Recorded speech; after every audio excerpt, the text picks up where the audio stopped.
Arrenca per mi una nova jornada aquí al Sónar i no sé a vosaltres, però a mi aquesta xerrada em té particularment emocionada. Creepers, snow golem, zombie, pigman, blaze, cave spider, ender dragon, squid, silverfish. Todos los que estáis aquí sabéis que me refiero a Minecraft, por supuesto. But Minecraft is a lot more than one of the most played video games in the world. It is an educational tool for digital literacy and social change. Thousands of teachers from the 5 continents use it in their classroom to teach all kinds of subjects. There's also a United Nations program, I didn't know that, block by block, that uses Minecraft to engage citizens from deprived neighborhoods that have never used a computer. And there's only one important rule to play Minecraft. Anyone wants to make a guess? Anyone? TNT. No. It's to use your imagination, because Minecraft is a non-linear game where users will actually craft their own worlds, characters, and adventures using a building system based on blocks. To speak about curiosity, play, and how Minecraft is the ideal tool for a global creative community, we have Adam Clark here. He's a Minecraft artist, digital producer, responsible for some of the most innovative Minecraft projects happening at this time, and Ragnar will be helping him. So please, welcome both. Enjoy. Thank you. Thank you very much. Right. So we're going to get straight into audience participation, and just a show of hands about who has played Minecraft. Just lift your hand up if you've played it. If you haven't played it, you haven't lifted your hand up, which is all right. So what we're going to do to start off with is basically we're going to say, what is Minecraft, and why should you know anything about it? Why are you here in the first place? You'll probably talk to me afterwards.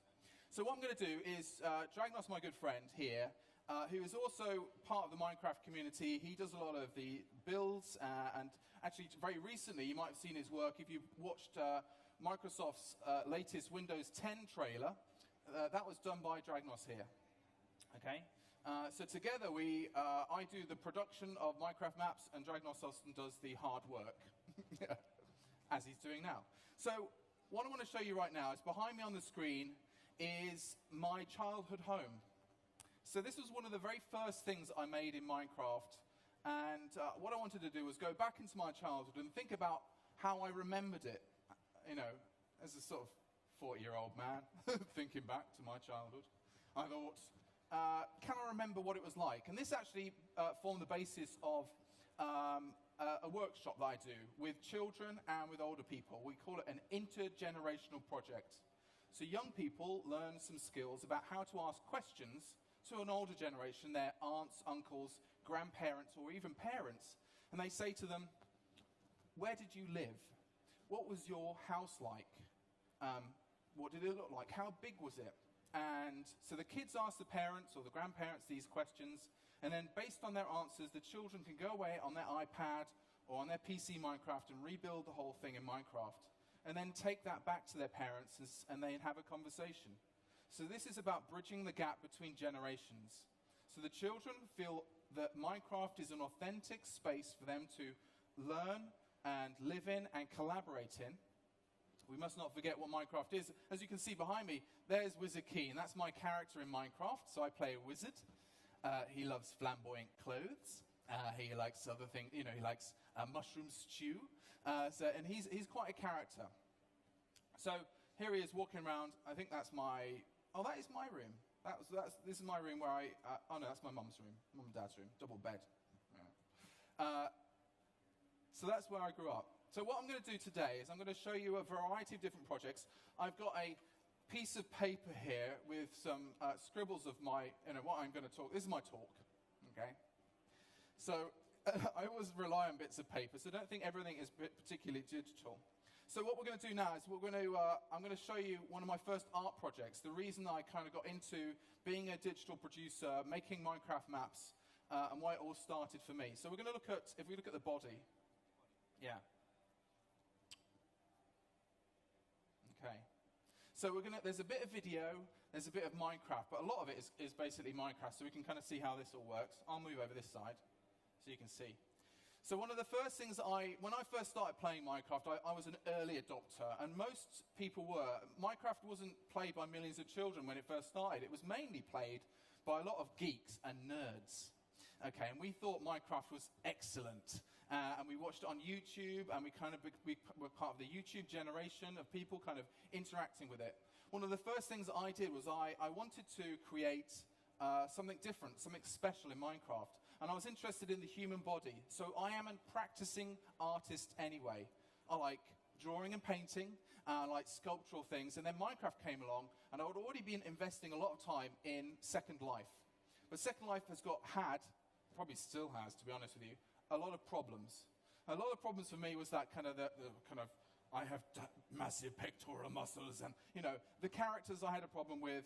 I tried to take it into schools. Schools didn't want to know. There's Linden dollars. It was a nightmare. It was a mess. And then but the things that were in there were interesting. I liked collaborative building. I liked a virtual space that lots of people could come to that weren't necessarily denoted by actual physical space, but by online spaces. So the first project I did was I took a video from the internet, and this is from the Visible Human Project. And so I took a video. And it's one of those videos where it goes all the way through the body, that scan, yeah? So it's amazing. So I thought, wouldn't it be great if we could take this video I'm interested in video and editing, stuff like that. I take each frame and I export each frame as a slice. And then each slice, I turned it into a Minecraft slice, and then I started putting it back together in Minecraft. And 3 months later, I got to about the neck. And a friend of mine from Australia, a guy called Adrian Brightmore, was like, "G'day, Adam.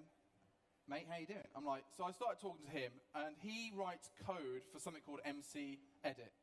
And his code, so this is what I talk to kids about. I say, do your maths, because it's really important, because you can do code. So he said, "What are you doing?" And I told him what I was doing. I was taking a PGN file. We were converting that PGN file from pixels data into block data, then taking that slab, putting it into Minecraft, arranging it, then getting rid of all the black bits and stuff. And he goes, "Give me 20 minutes. I'm like, "What?" 20 minutes later, he sends me, what does he write it in? Python. He wrote a Python script that took 7 minutes to make the rest of the body. 3 months to get to the neck, and then 7 minutes to do the rest of the body. Now, I've only got from the top of the head to the hips for a very good reason. It's a naked body, and I didn't want to scare the children. Okay? You can use your own imagination. So what we've got here, we've got a Minecraft body, and I left a gap, so there are gaps in it, so you can actually go into the body and fly through it. And this is my first art project, okay? I did it for myself. I wasn't getting paid for it. It was just something that I could put out to the community, and I put it in almost like a pool of water, so it's almost like a medical experiment. If anybody's seen Akira, the Japanese manga, I was a massive fan of that. I like that kind of idea of sliced up bits of body. Sounds disgusting, doesn't it? But it's not. It's that idea of medical imagery being re-seen in Minecraft. And then what I noticed started happening was that young people were suddenly interested in medical imagery. Other people started approaching me saying, "This is really fascinating. We could use this in learning." And I thought, yeah, we could use it in learning. So that's when I thought, maybe there's some way of using Minecraft to engage young people in ideas and in stories. Should we do Tate? We'll do 2 Tate. So we'll do the video of Tate Worlds. So this takes me to my next project, which was Tate Britain. So Tate Britain is the UK's kind of a museum. There's Tate Britain, there's Tate Modern, and there's Tate St Ives, and there's Tate Liverpool as well. So the Tate have got these different museums all around the country. We'll just watch the trailer, and you can kind of see the project that we did with Tate, and actually continue to do.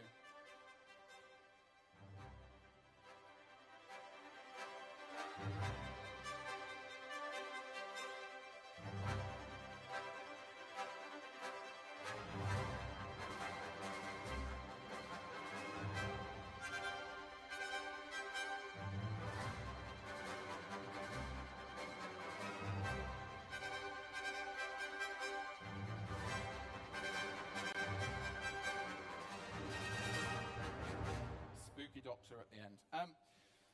So the way I got involved in working with Tate is basically, there was a prize that Tate has every year, and some of you may know about it. It's called the IK Prize, and it's for digital innovation. And I applied, one day I applied for that, because it was like open to individuals. I thought, oh my gosh, that's amazing. I should definitely have a go at this. So one night, I said, wouldn't it be great if you could walk into a painting and walk around the corner and almost find out a little bit more about why that painting was there, who painted it, and kids could do this in Minecraft. That was my kind of simple idea. It's more complicated than that, but that was the simple basis of what I wanted to do. And so what we did was, I applied for the IK Prize. Unfortunately, the IK Prize is brilliant, by the way. You get it was like £60,000 production budget and a £10,000 cash prize. And I was a poor, starving artist. Not quite literally, but nearly. So I was like really excited. I got actually shortlisted for that prize, and I got a lot of exposure for it as well. And what Tate were able to do is they said, this is meaningful. I mean, they took Minecraft seriously. Unfortunately, I didn't win the prize. Some robots did, okay? So they're going to take over, ladies and gentlemen. Just beware of that. Robots. But 2 weeks later, after the prize finished, Tate approached me again and said, we really, really, really like the idea. There was a public vote, and I suspect I might have won the public vote, okay? The Minecraft community at the time was massive, and it still continues to grow. And we reached out to that Minecraft community and asked them for help. Are you going into Toy Shop? Yeah, good idea. So, we're going to be creating at the end 8 maps for Tate. Each map is a painting or a concept. We actually did surrealism, and we did surrealism as a roller coaster ride on the Hypixel server. And you could go through kind of the concepts and ideas around surrealism. And these maps really were about engaging with the ideas around the paintings. The first painting, the painting that we're actually seeing right now is called The Toy Shop, and it's by Peter Blake. So Peter Blake is he's still alive, ladies and gentlemen. He's a contemporary artist. And this was done in the 1960s. And he famously did the front cover of the Beatles album, Sgt. Pepper. Yeah? He uses pop art. So he's a pop artist who uses popular objects. And this is a piece of art that's actually in a Tate right now. And it's a shop window full of toys, childhood toys from the 1940s and 50s. So we made it so that you were toy-sized, and you went into this painting, and you could explore some of the ideas and toys and concepts of the painting. You could also be playful within here as well. And what you could, so we created this little base, and in the base you could collect records and badges. So most of you, you might know that he was, a lot of his paintings, he's got loads of badges all over his jackets and stuff like that. So he's looking at popular culture. And that kind of idea of like wearing a badge and kind of having stuff like that. So these are all the kind of different badges that you can collect around the map. And also you could also collect records. Each of the record around the map, if you played each record, we had a special recording done by a very famous cat on YouTube called Stampy. So those of you who've got children might know him. Those of you who don't, you're like, Google him, Stampy Longnose. So he's a friend of ours, and he was able to do some of the information. So he did information about Peter Blake and some of the art history stuff. So we made engaging, high-quality content about these maps and for children to be able to be playful within them. So you don't need a teacher, you don't need anything else, you just need to play it. The first map that we made was called The Pool of London, and after my son had played it, he was 7 years old at the time, I said, okay, Django, tell me about the map, okay? Tell me about the artist. He goes, well, The Pool of London was done by Andre Derain, who was a Fauvist artist in the turn of the century, 1906. And he came to London because and he told me the whole story. Because the map, basically, you get put in the map, you get to meet Andre Derain. He says, hello, I'm Andre Derain. I've lost my paints, otherwise known as pigments. So we start using technical language within the map itself. Also, you might notice that YouTube is massive, and also a lot of people do Let's Plays on it. So a Let's Play is basically what Dragnos is doing right now. He's basically playing Minecraft, and if we were to make a video of that, we'd put it onto YouTube. So not only could people download it, but people without Minecraft could watch our YouTube videos, and we might even get some big YouTube stars to engage with our content too. And thus, children could just be watching this stuff and learning at the same time, because all the content is there and it's rich and it's interesting. Right now, Tate Britain has said to me that this project has already been the most successful engagement project that they've ever done. Okay? They've reached more people. For example, the Surrealist roller coaster ride, it was released at Christmas time, and by February, we'd had about 120,000 people, individuals, go through that ride. Okay? From all over the world. And we can collect this data because it's on a server. So Minecraft is highly engaging. It is massively engaging, and we can debate about why that is later. I'm not going to talk about it now because I've only got a few minutes. Let's do Templecraft. Okay, let's talk about this as well. So we did the Tate stuff. I've also done something called Templecraft. So Templecraft was a project done by Burning Man artist David Best in Northern Ireland, in Derry, Londonderry. And there's a little trailer. We're going to watch a little bit of it, and it will just explain it better than I can ramble on about it for a bit, okay? So we just put the volume up a little bit.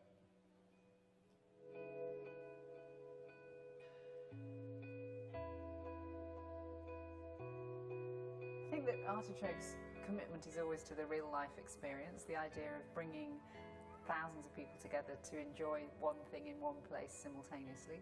But it's really interesting to see if there are ways that interpreting that work can offer it as a platform to audiences who can't get here, so who live in the virtual world and can similarly be joined together in one moment.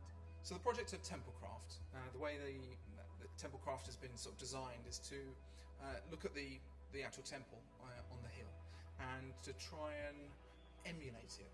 Not to make a copy of it really, but to kind of make a Minecraft version that would operate in similar ways. It's extending the reach of the artistic idea. So how does the ideas that David and the team are presenting here at the temple, and the way in which the temple is owned by local people, how does that work in the digital domain? And what we're, I think, really proud of in Minecraft is that if you know Minecraft, it's this thing of blocks and sort of, but actually the thing that's been made in Minecraft by Blockworks and Adam Clark is a thing of immense beauty. Okay, so we can turn the sound down. So we'll keep watching the video. So the temple was this wooden structure that was built on a hill, and the entire community of Derry could come to it, and they could leave messages there. And I think the initial idea was to leave messages about the Troubles. But in actual fact, Northern Ireland has got a big problem with young people committing suicide. So in actual fact, it became a place to remember those young people and almost to let go of some of the pain and loss that the community has felt over the years. So this was a moment in time where Minecraft was we recreated our version of Minecraft, and we allowed the whole world to consider their own losses and their own ways of saying goodbye and their own ways of letting go and often grieving.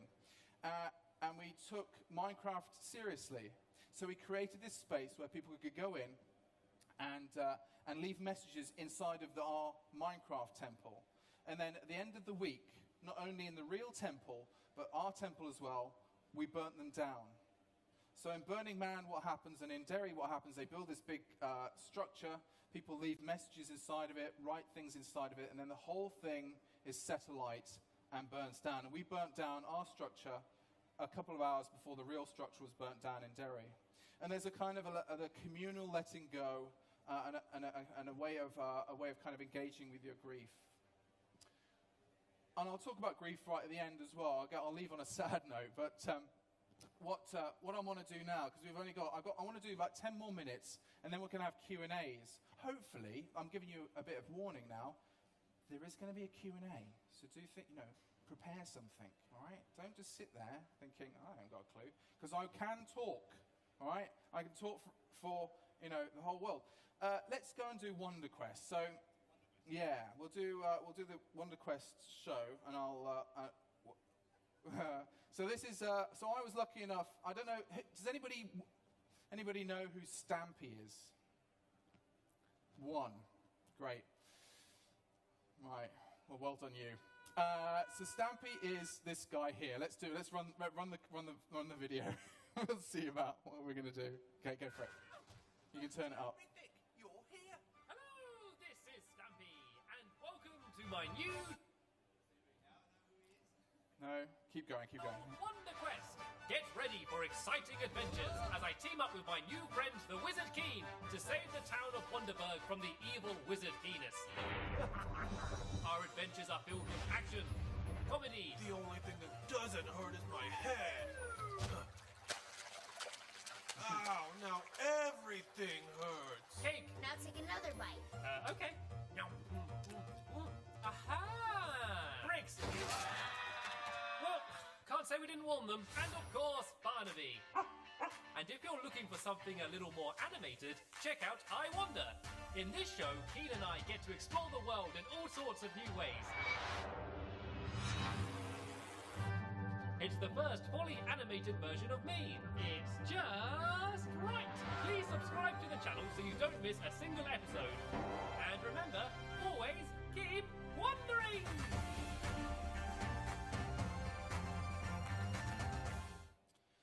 So when I'm not making maps for Tate and other organisations, and also dragging Dragnos into it as well, because mainly Dragnos actually contributes hugely to all of the projects here. So if you do bump into me, you do have a chat with him as well. He knows as much, if not more, than I do. Are you playing Wonder Quest now? Yeah. So Wonder Quest is a children's show that is produced by Maker Studios and Stampy that goes online that attempts to engage with grade 2 US Common Core. Okay, I was brought in as a consultant to look at kind of how the education and how the Minecraft stuff, and also I am the wizard in it. Okay, so I play Wizard Keen alongside Stampy, so I do the voice work. I never realized voice work was so fun, but it is amazing. It's mainly good fun. We've created season 1, which has got 12 episodes of the Minecraft episodes, and also we've got 12 episodes of an animated version of it as well. So the animated version was really what we couldn't do in Minecraft, we do with the animated stuff, and what we can do and teach with the other stuff. So we went to the stars, we went to space, we got shrunk down and got put into a plant, and all this is done with a narrative storytelling. So it's really super engaging for kids who like watching videos on YouTube. And Stampy is one of the largest. He's got 7 million subscribers, mainly. He's 24 years old. He's one of these YouTube megastars. And I suppose he got to a point where he thought, I want to give back to the community. And that's why he started making educational content. I reached out initially to him with a video, because I did a video called When Stampy Comes to Tea. Which is based on a book called When the Tiger Comes to Tea. And I read to my son every night, and I read him this story, where I changed the tiger to Stampy. And my son thought it was the most amazing thing ever. He thought it was hilarious. What I did was I then reached out to Stampy and said, do you want to collaborate? And he was like, yeah, that'd be fine. And I said, brilliant, Stamps. And then we've become friends ever since. And then he brought me in to play Wizard Keen as Wonder Quest. So it's an amazing opportunity to kind of take part in a kind of a global kind of thing. Is massive hit in America. It's on YouTube Kids, if anybody knows that app. So there's lots of fun stuff. So we can see we went to all the different planets. Now what we've got is to make these things you need a set of talented builders and also talented people who can do the redstone and all the construction stuff, which is Dragnos. So what you find is that kind of, I do a lot of the kind of conceptual stuff and thinking and story, and then we hand it over to other people to kind of build the stuff for us in the last place. Okay, 5 minutes. Let's do We Are the Rangers, because I think it's really, I think let's just do the map, and then we can both talk about that, because that's more, it's now become your baby, okay? So I've got a couple more projects I want to share with you, then we'll do a Q&A. And of course, this is just really scratching the surface of the kind of things that I've done with Minecraft, but I just want to highlight, these are like the special ones. And they highlight, I suppose, that Minecraft has crept into culture, has crept into education, but I don't want to do formal education. And none of this is really formal school-based education, which of course it could be. And Microsoft has just released Minecraft Education Edition. So there is an edition now for schools that will be rolling out. And I'm not endorsing it nor not endorsing it, okay? It's just something that's out there. We will be making content for it, because why not? And it should be specifically used in schools, but you don't have to, of course. I mean, I also home educate as well, so we homeschool our kid. So, you know, we just play normal Minecraft. So, what we're seeing now is a project called We Are the Rangers, and I was initially approached, the map had kind of been built, and a community project had been developed by United for Wildlife, okay? So United for Wildlife is an organization with lots of miniature organization, like umbrella organization that brings in the World Wildlife Trust, some of the kind of Prince's Trust, the different kind of organizations who are interested in conservation in Africa. So they brought me in because they'd made a map, but they hadn't got a story to tell. And so I said, okay, well, let's make a really super engaging map.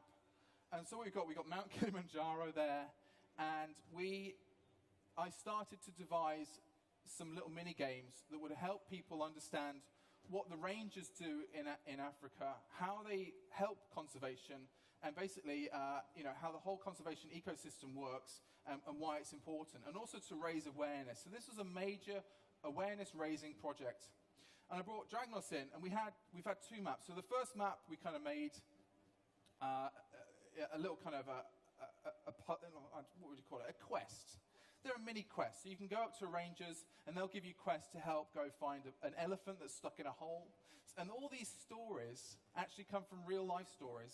So we're using real evidence and ideas and stories and putting it into our Minecraft map. And the great thing about this is running in what's called vanilla Minecraft, okay? And so all the animals you see in here are retextured animals or remodeled animals, and it is the genius of people like Dragnos and some other builders as well who've been able to put this stuff together and make this world such an immersive and amazing world. So there's recoding the game itself, so we can actually tell a story and a narrative. And in Minecraft, you have got these things called command blocks. And in command blocks, you can actually create, for those of you code, you can create variables, and you can say this player has achieved quest 1. We can do all sorts of stuff. And if you're interested in that stuff, Dragnos, talk to Dragnos afterwards, okay? It is absolutely thrilling what is being able to be achieved. And often me and Dragnos speak to each other late into the night going, do you think this is possible? Dragnos says anything's possible. So that is very, very briefly where the Rangers, you can Google wearetherangers.com or .org, I think, to find out more. Again, we just sort of produce the stuff, you can go out and find it for yourself.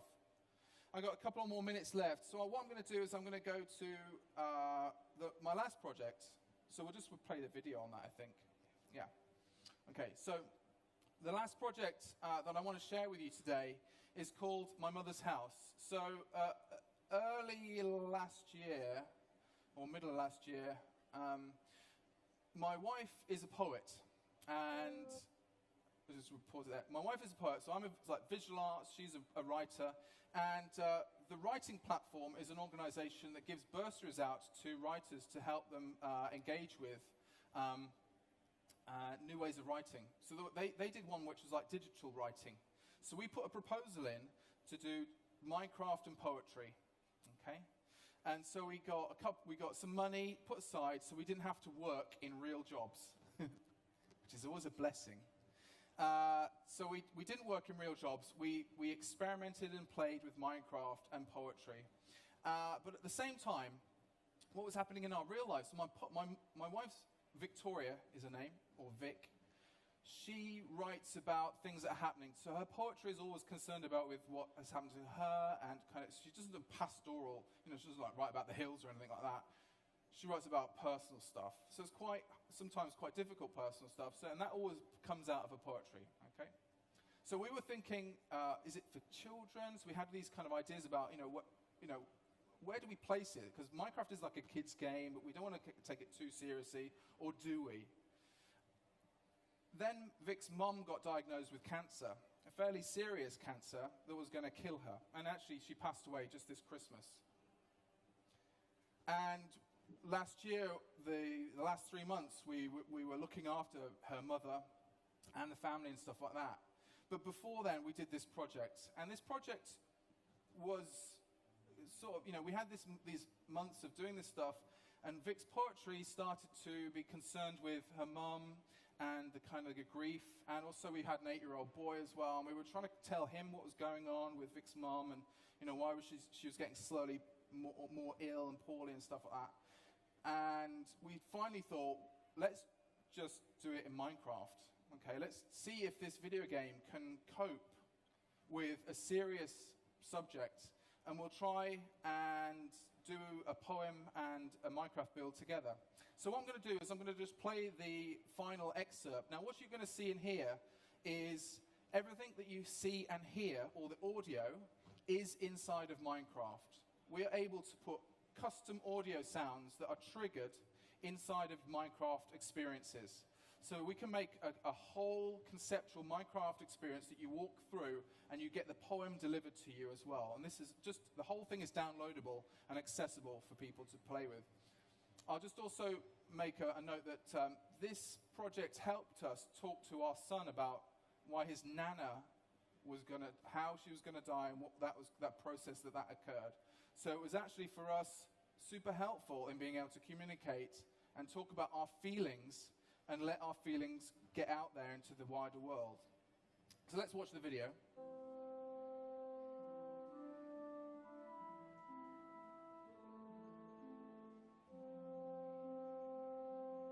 And the voice is my wife's voice.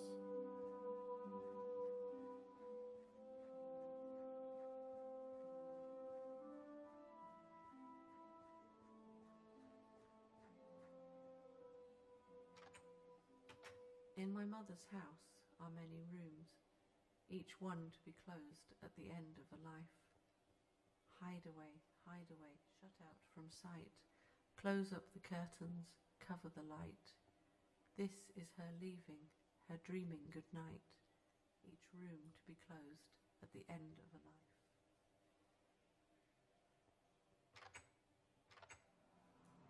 In my mother's house are many rooms, each one to visit, to retell a life. Fold away, the letters we write, the words left unspoken, held up to light. This is her leaving, her slipping from sight, each room to be closed at the end of a life.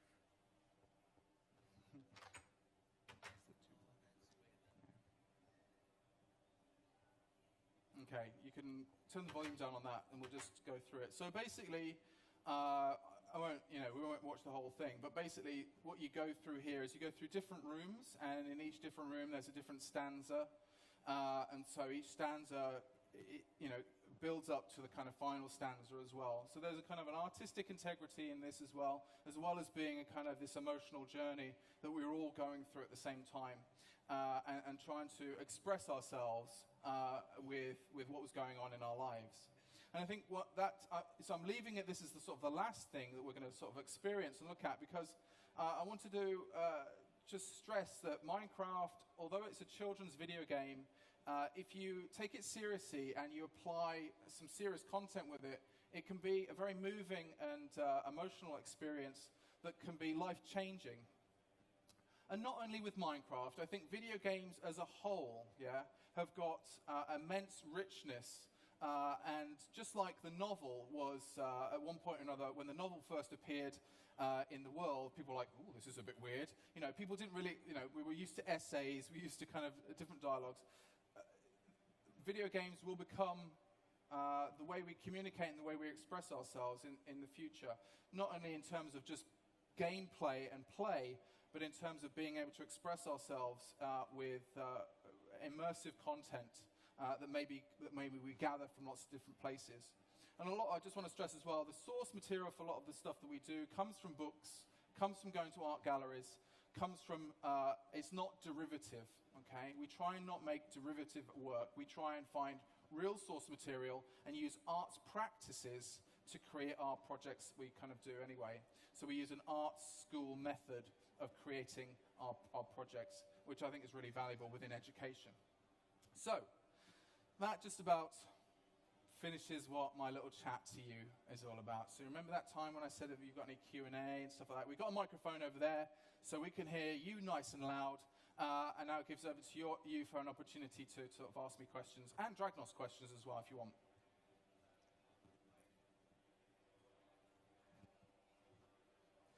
I'm a fan. Okay, it's on. I'm a fan without even playing. I think it's amazing how you've turned it into a really deep learning tool. My only concern is if children spend so much time on it and become addicted to it, how do you remove them and move them back into the real world? Yeah.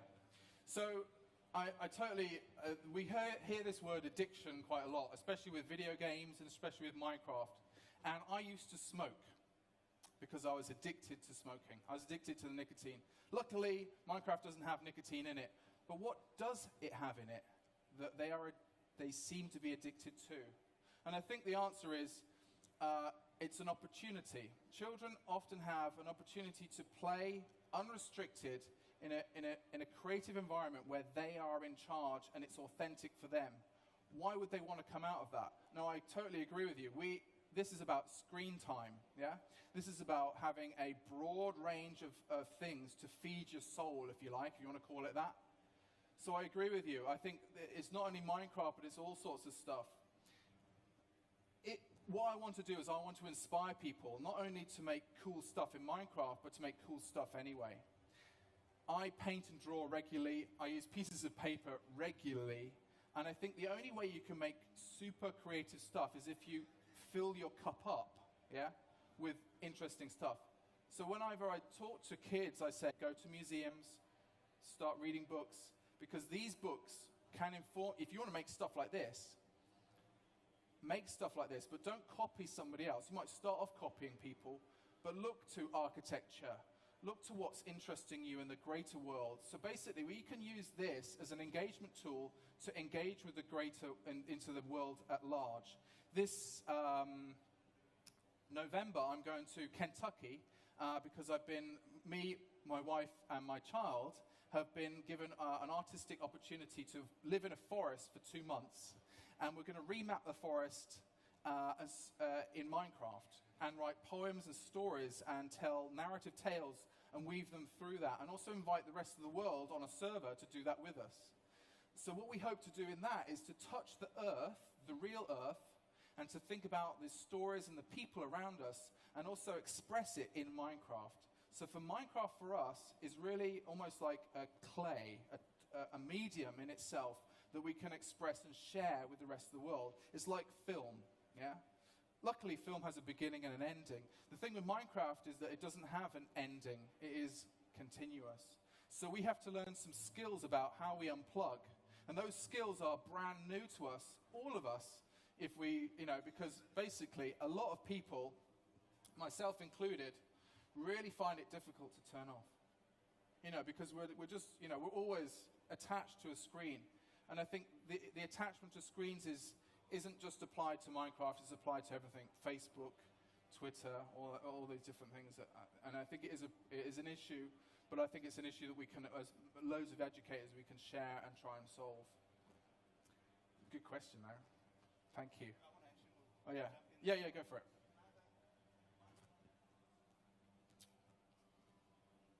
I'll just check my Twitter. So I just quickly want to just touch on your question as well. Do you actually have kids? You don't have kids.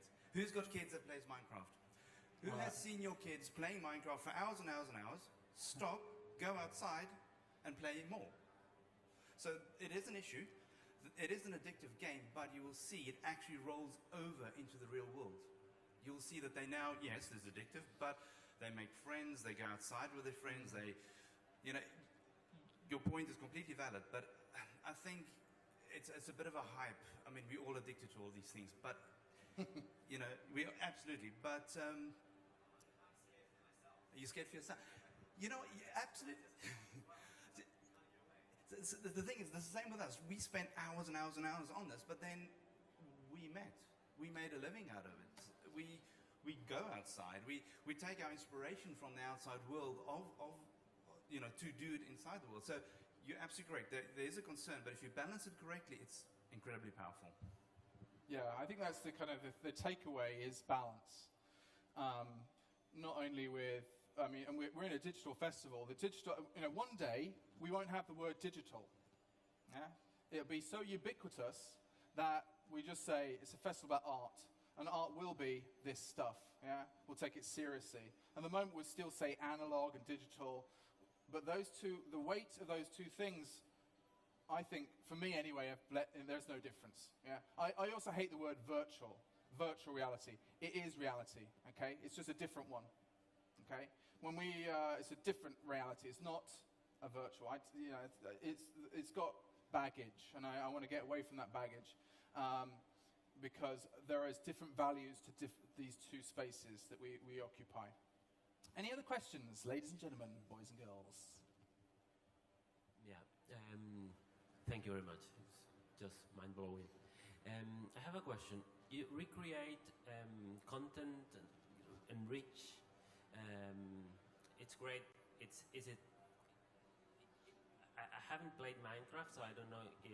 Maybe it's a stupid question, but is it possible with triggers to not only recreate stories, but let's say experiments, like in chemistry classes or physics?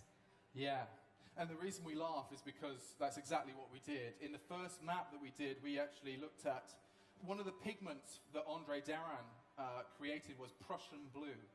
And Prussian blue was actually discovered by a chemist in London. And he discovered it. So we looked at the chemistry of that, of Prussian blue, and when it was discovered, and it was this amazing technological advancement for artists. So it was a mind-blowing kind of moment where artists were like, oh my gosh, there's this lovely new color, it's called Prussian blue, you've got to try it. And so we used the chemistry of that and recreated it in Minecraft. So the kids have to go in and they have to get the different chemicals and combine them to create Prussian blue. And that's one of the ways that we taught the kids that there was a pigment called Prussian blue.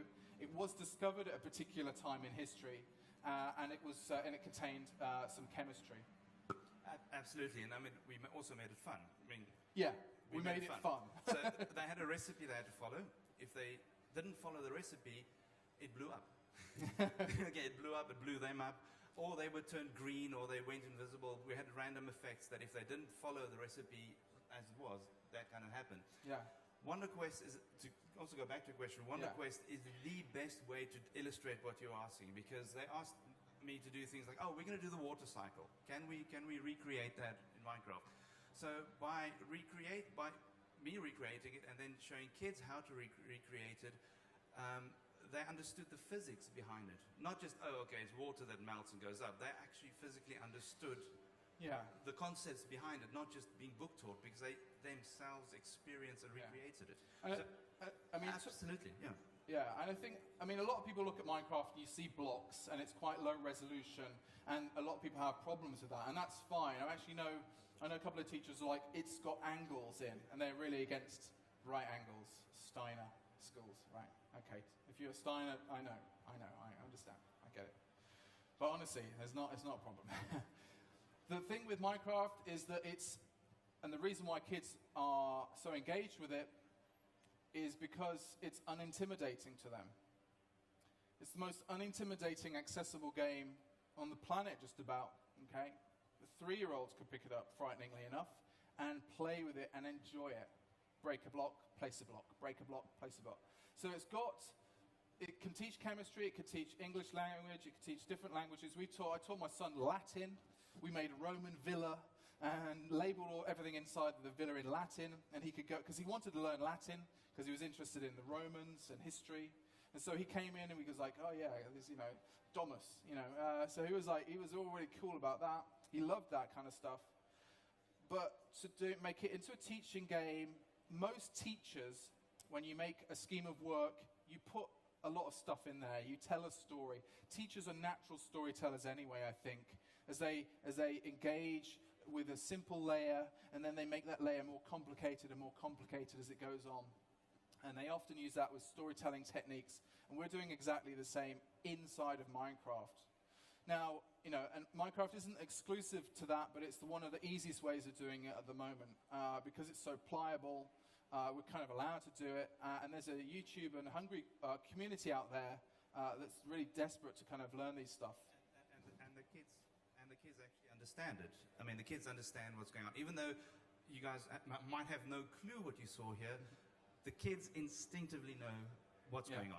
They know what they can do. We don't have to teach them the rules at all, which is a big plus point when you're dealing with education. We don't need to tell them the rules. They know the rules. Okay. All we're doing is we're shaping and changing their world to be more educational or to deliver our goals that we want them to learn, but still giving them that freedom. Yeah. Okay, we're sweeping gently into the end of the session. Hi. This is a question of my son, 10 years old, and a group of friends of the school. They have two questions. When you sleep, in your dreams appear makeup. And the second one is, what have I to do to be like you? Who knows? That's a bit of an existential question, really. Do I dream in Minecraft? Yeah, sort of, yeah, sometimes. Here's the thing as well, like post-traumatic stress victims, if they immediately start playing Tetris after they've had a stressful situation, then those memories, if you ever played Tetris for a long time and then you go to sleep and you're still playing Tetris, they use Tetris to alleviate post-traumatic stress because your brain is thinking about that rather than the horrors that you've just thought before. So the brain is an interesting thing. I do dream in Minecraft, but, that's sort of expected. I do play Minecraft every day, just about. But I also play other games as well. One of my big things at the moment is VR Vive, so the virtual reality stuff, and I love painting and drawing in there as well. So coming back to kind of more graphic stuff, I know the time, ladies and gentlemen. How to be like me? If you like making videos and you want to do it on YouTube, just start doing it, okay? Just make videos. There's loads of tutorial videos out there. Let's do my channel. So if you Google Adam Clark Minecraft, you will find me. If you Google Dragnos, you'll just find him. You don't even need Minecraft. He is Dragnos. Come and find us online. Come and comment on one of our YouTube videos. And we'll be happy to share our knowledge, whatever we do with you for as long as we have breath. Okay. So I just want to thank everybody for coming today. I hope you have a really great weekend, and just thanks for listening. Thank you very much. Thank you, Dragnos.